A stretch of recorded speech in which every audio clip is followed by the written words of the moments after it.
Ja. Ne? Pros und Noobs. Hallo. Probs und Noobs. Was heißt denn das, Probs und Noobs? Das ist doch irgendwie so die Pros und die Kack-Noobs. Was ist das? Was ist ein Kack-Noob? Also es gibt ja so Spieler, die es einfach volle Kanne raffen, ne? Ja. Und dann gibt es Spieler, die zum Beispiel, egal was sie machen, ständig sterben. Ja. Und das sind die Noobs. Ist jetzt gemein, oder? Ja. Wo kommt das überhaupt her? Pros und Noobs. Schönen guten Tag. Profis. Das sind die Pros. Und Noobs, das sind die Newbies. Also die Neulinge. Das sind die Noobs halt. Die Leute, die halt Sachen als erstes... Anfänger, glaube ich, ist ein guter Begriff dafür. Ne? Ja, obwohl es auch Leute gibt, die über diesen Status nicht hinauskommen, ne? Ja, klar. Aber alle wollen Computerspiele spielen. Mhm. Und wir haben die leidige Aufgabe, alle bedienen zu müssen. Wir sind nämlich die Entwickler, ja, wo dann die Pros kommen und die Noobs und die sich alle darüber beschweren, dass für sie das Spiel an der und der Stelle aber zu leicht oder zu schwer oder sonst was ist. Ne? Das ist natürlich schon eine Herausforderung. Ja. Wie löst man sowas?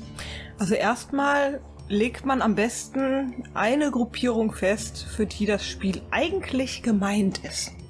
Das heißt, einen, ich nenne ihn ja mal salopp, Normalschwierigkeitsgrad. Oh Gott. Für wen ist der denn gemacht bei unseren Spielen? Für Pros oder für Noobs? Jetzt hast du dir aber ein Ei gelegt. Nee, also eigentlich nicht. Ich finde, das ist schon recht eindeutig. Ja? Also wir sind eigentlich kein Anfängerspiel. Aha.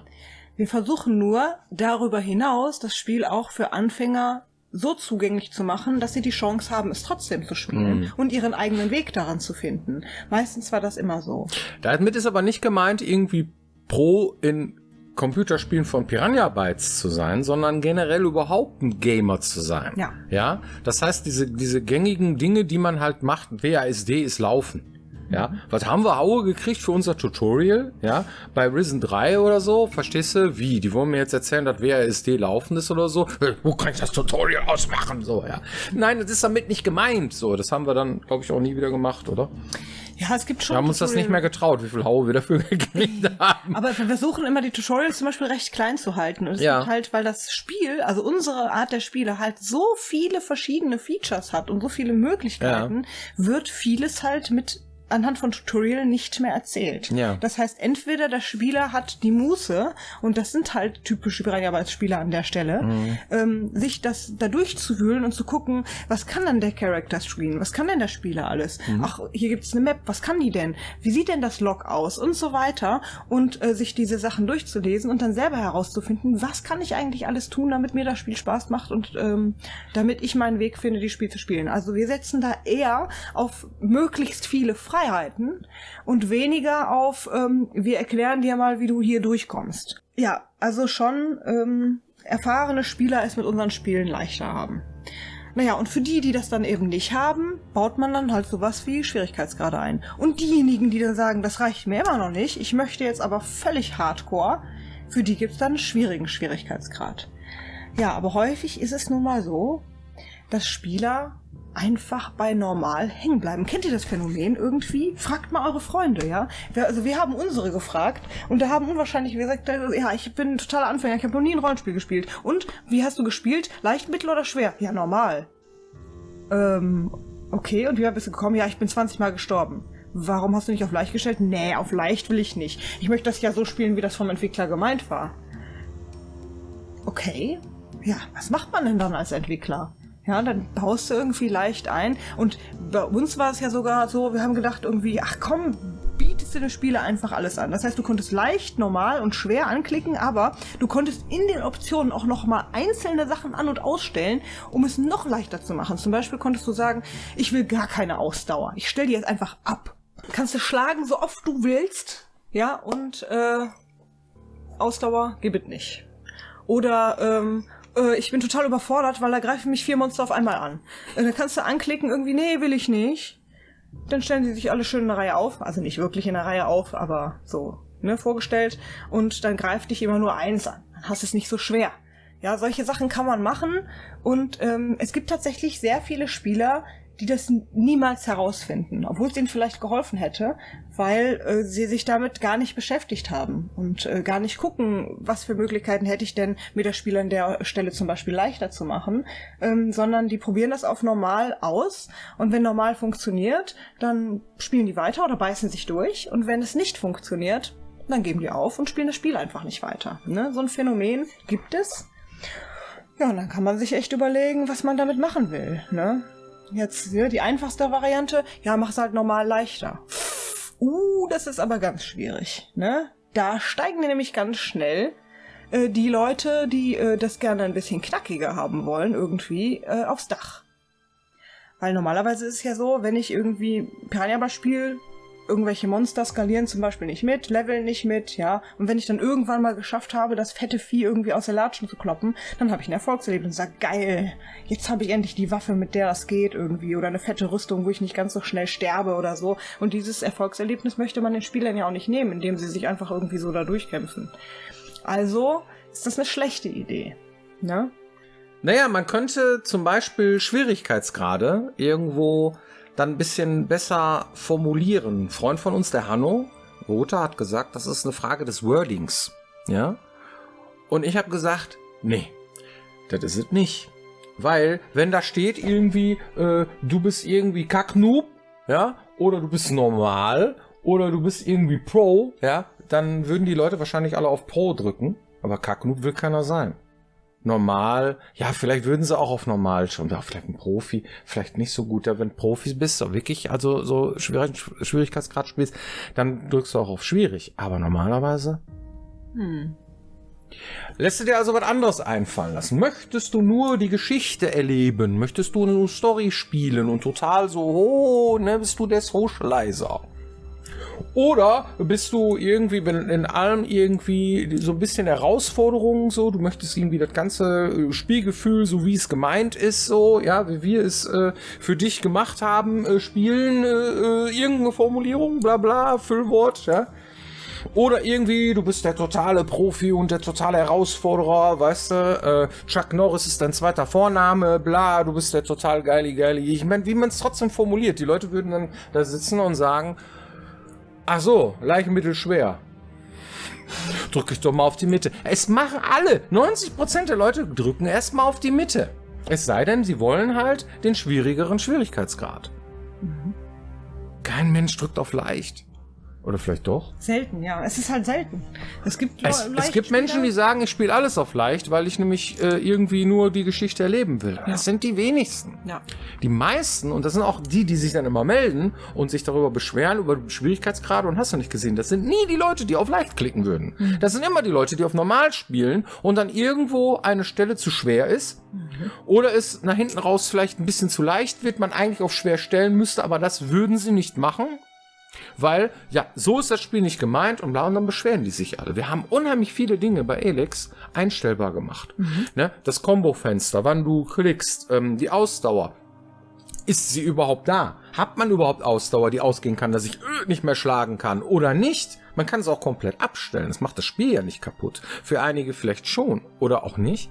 Es gibt so viele unterschiedliche Spieler. Also haben wir gesagt, wir stellen da so viele Sachen ein und so. Und es nehmen auch viele Leute dankbar an, dass wir diese Optionen drin haben. Aber die meisten, und die sich beschweren, die meisten Leute, die nehmen die Mitte, die nehmen das Normale, ja, und spielen dann. Und irgendwann kommt es zu einer Stelle, wo sie vielleicht irgendwie, und dann fangen die an zu meckern. Das ist einfach so. Das geht gegen die Spielerehre, irgendwas anderes zu machen oder auch, um Gottes Willen, auch vielleicht so schnell. Das mach ich nicht. Also es ist schon schwierig. Jetzt könnte es ja natürlich irgendwie gemein sein und 4 Schwierigkeitsgrade anbieten, ne? Ja. Dann gibt's keine Mitte mehr. Ja, dann ist es nur noch total insane. Die ersten 3 ist doch, weißt du, die schwere Riege ist ja dann schwer und dann total ultra schwer. Wir haben ja 4. Ja, so. Aber es ist halt irgendwie, man müsste eigentlich noch mal ultra leicht machen. Oder nicht? Weil leicht ist vielleicht doch noch zu schwer. Also es gibt viele Leute, die bei Elex auch auf leicht gestellt haben und sich trotzdem immer noch darüber beschwert haben, wie kackschwer das ist, das Ding. So. Ich verstehe das, ja. Würde ich als Mausträgerspieler bezeichnen. Ja, ne?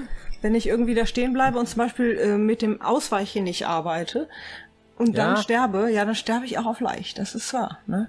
Ist halt schwierig. Da müsste man tatsächlich den Story-Spieler an der Stelle bedienen, der nicht... Also müsste man eigentlich 5 Schwierigkeitsgrade einbauen. Ui. Oder nicht. Je nachdem. Also, wie gesagt, es kommt auch auf das Spiel an. Man macht das nicht pauschal. System Shock hat damals, hier die Kamelle, hier, wo ist sie? Da. Ja, die alte Kamelle System Shock. Kennen ja ein paar noch von euch, ne? Die ganz alte. Die hatten am Anfang im Schwierigkeitsgrad Gedönse alles irgendwie aufgedröselt. Wie rätsellastig soll das Spiel sein? Von 1 bis 5 konntest du anklicken. Wie storylastig soll das Ganze sein. Irgendwie sollst du hacken können. Wie schwer darf der Cyberspace sein? Und die Gegner, die konntest du auch anklicken. Irgendwie total übergedröhne. Ja, auf Sicht bringen die dich sofort um und bist total schwer. Das ist wirklich auf Pixel genau dann der ganze Kram. Da musst du spielen wie so ein, das ist wirklich insane. Aber gut.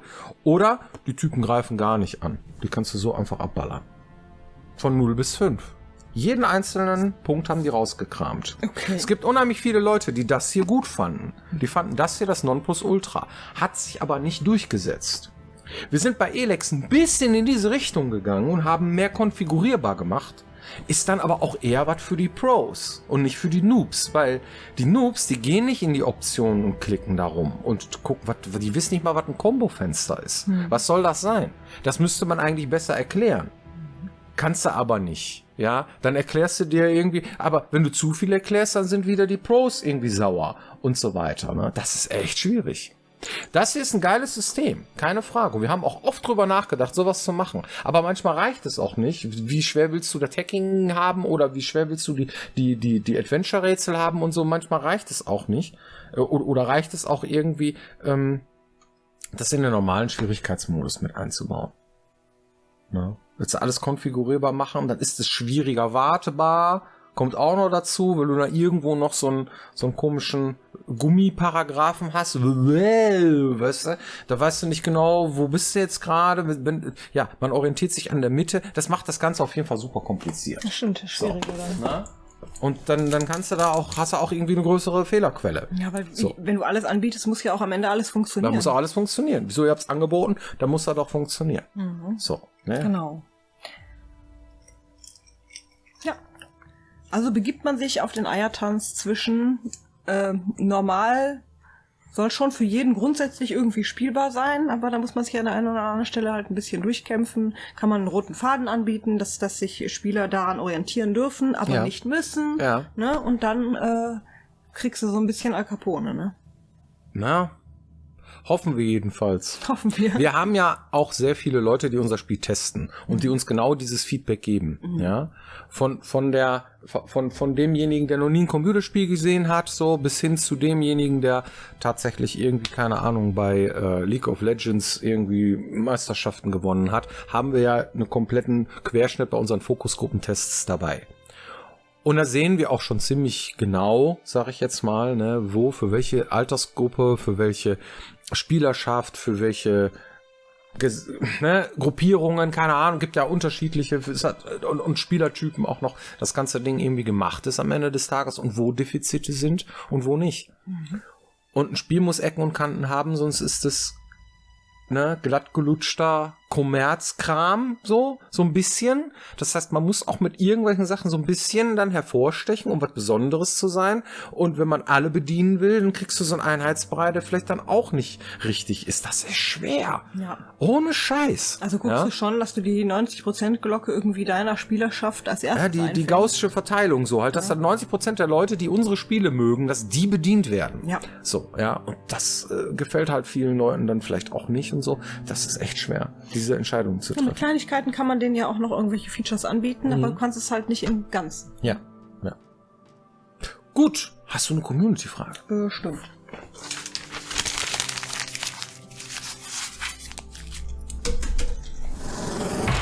Ja, eigentlich passt diese Frage auch dazu. Habt ihr schon eine Sendung über Charakterlevel-Systeme von RPGs gemacht? Mich regt es in einigen Spielen tierisch auf, dass es einen dynamischen Levelanstieg der Monster gibt. Oh Gott, ja. Wie es zurzeit bei WoW der Fall ist. Ja, ich verstehe das. Da wären wir im Thema. Das ist aber auch bei Assassin's Creed Odyssey so, ne? Das ist auch so. Das heißt, da gibt's den Wolf Level 1 und den Wolf Level 41. Die sehen exakt gleich aus. Das ist eine Philosophiefrage. Ja, wir machen das nicht. Ja, wir möchten das nicht, weil wir haben so Mechanismen wie, du hast einen altersschwachen Wühler oder einen jungen Wolf oder sowas in der Art, ja, um zu markieren, dass das jetzt die leichtere Variante eines dieser Monster ist. Und danach ist es nur noch ein Wolf. Wir machen lieber unterschiedliche Viecher, ja, die dann auch unterschiedliche Eigenschaften, unterschiedliche Fauna halt, ne, irgendwie, die auch zu den entsprechenden Level-Parts passen irgendwie. So tunen wir unser Spiel. Und diese Viecher haben im Wesentlichen feste Werte. So, ja. Heißt bei einem großen Spiel halt eine sehr große Herausforderung, dass es am Anfang sehr schwer sein kann und am Ende vielleicht ein Tick zu leicht sein kann, weil man dann irgendwann über diesen Punkt hinauskommt, wo man alles kann und dann steigert man noch und dann grindet man und hin und her und die Viecher haben ja feste Werte. Ja. Dann ist man irgendwann König der Welt. Ist halt so. Irgendwann ist es halt soweit, ne? Wenn du kein dynamisches System einbaust. Ein dynamisches System, was sich so plump anpasst, dass die Gegner immer genau den Level haben, den du selber hast, ja, und dann auch noch das wirklich dann da dran steht oder so, kann man machen. Führt dazu, dass die Kämpfe immer Herausforderungen sind, dass die Kämpfe immer irgendwie, du brauchst so und so viel Schläge, 5 Schläge, um den Gegner platt zu machen, ja, und er bei dir nur 3. Das ist dann so diese Diskrepanz, wo man sagt, das ist ein spannender Kampf, so, ja. Weil du darfst dich ja auch noch heilen im Kampf. Dein Gegner darf das nicht. Generell, so. Gibt's vielleicht auch, ne, aber eigentlich so klassischerweise nicht. Und dann arbeitet man den Balken von einem NPC runter und wenn der sich heilt, dann ist man schon frustriert, deswegen gibt's das selten. Gibt es schon, aber, ne, so. Und da bewegst du dich halt irgendwo und das finden wir so ein bisschen, das zerstört ein bisschen die Immersion. Wir haben kein dynamisches System. Ja. Haben wir nicht. Wir haben ein ganz konkretes System. So, ne? Und da haben wir bei einigen Sachen halt darauf geachtet, dass wir das Spiel so durchspielen und irgendwann bist du halt König der Welt und fertig. Ne? So. Also ich persönlich bin ein Fan davon. Ich mag das irgendwie. Ja. Natürlich ist es schwieriger, das zu tunen und man muss da ein bisschen gucken, gerade beim Spielstart irgendwie, dass die Verteilung vernünftig funktioniert und so weiter. Und hinten raus, dass es vielleicht doch nochmal die eine oder andere Herausforderung gibt und so. Aber letztendlich ist dieses Gefühl, dass ich schaffe das selber. Ich bin derjenige, der sich besser gemacht hat, ist stärker. Ne? Und ein intelligentes System mit mitlevelnden Monstern macht halt auch ein bisschen, dass du vielleicht nicht ganz so merkst. Vielleicht gibt es dann 3 Stufen und sobald du irgendwie selber eine steigst, geht das Monster dann eine unter dir, dass du nicht exakt denselben Kampf dann nochmal hast oder so. Und die du noch nicht kannst, die sind dann halt eine Stufe über dir, dass die Herausforderung etwas größer ist. So kann man das ein bisschen anpassen, sodass es nicht immer 1:1 dasselbe ist, egal wem du wo, wann begegnest. Und wir begrenzen damit ja auch so ein bisschen den Level. Das heißt, wenn du jetzt irgendwie so einen Megatroll vor eine Höhle stellst, dann gehst du da wahrscheinlich so schnell nicht rein. Es sei denn, du trickst den aus oder machst irgendwie was und so, und dann hast du es aber auch gerafft. Ja. Und bei so einem Spiel, wo das mit mitlevelnden Monstern irgendwie dann begrenzen sie halt auf eine andere Art und Weise ihre Spielewelt, ne? Entweder du hast dann so wie bei Assassin's Creed irgendwie die total starken und wenn du dich dahin gelevelt hast, dann leveln die mit. Oder du hast halt von vornherein irgendwie jeden bekämpfbar. Ne? Da muss man tatsächlich sehr viel Gehirnschmalz reinstecken, um zu gucken, was ist der richtige Weg für mein Spiel. Wir haben uns für diese Art entschieden und finden die auch nach wie vor am besten. Gut, hoffentlich beantwortet das die Frage. Ja, dann hoffen wir, dass ihr nächste Woche wieder mit dabei seid, wenn es heißt Piranha Bytes TV. Genau. Macht's gut. Bis dann. Mann. Hier fallen irgendwie ständig irgendwelche Kameras aus. Jetzt ist die Kamera und diese, also was ist los hier? Aber auch immer eine andere. Ne?